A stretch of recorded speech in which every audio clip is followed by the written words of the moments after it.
I don't think the president ought to resign.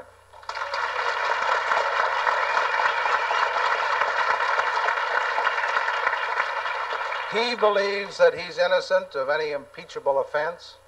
I've read the transcripts. I concede and admit there's some things in there that I don't like. In fact, I don't think the transcripts confer sainthood on anybody. But nevertheless, when you add up the good and the bad, I think the good in favor of the president far outweighs the bad. And therefore, I don't think he's guilty of an impeachable offense.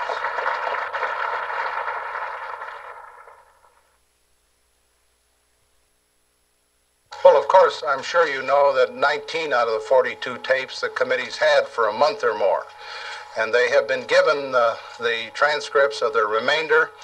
The president has agreed that if Mr. Rodino and Mr. Hutchinson want to come down and listen to the tapes and compare the tapes with the transcripts, why, the White House will fully cooperate. If you were a member of this Judiciary Committee considering the impeachment of the president, would you be satisfied with this type of approach as a member of that committee? I would be if Mr. Rodino and Mr. Hutchinson went down and verified the transcripts in comparison to the tapes themselves. I would be, yes.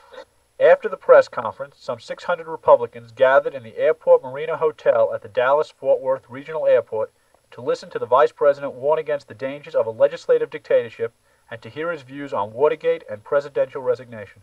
What we have to do is to convince the American people that the election of '74 is not a referendum on Watergate.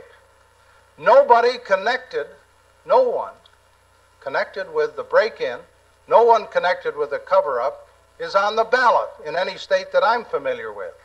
But a lot of my good friends decided that they were going to be morally indignant, and I can understand that.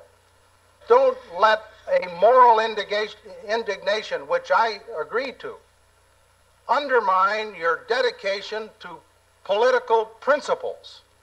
Those principles are important, and you can express your indignation in other ways. They're talking about a veto-proof Congress. I call a veto-proof Congress a legislative dictatorship. Special elections that have been held are not encouraging, in fact, discouraging.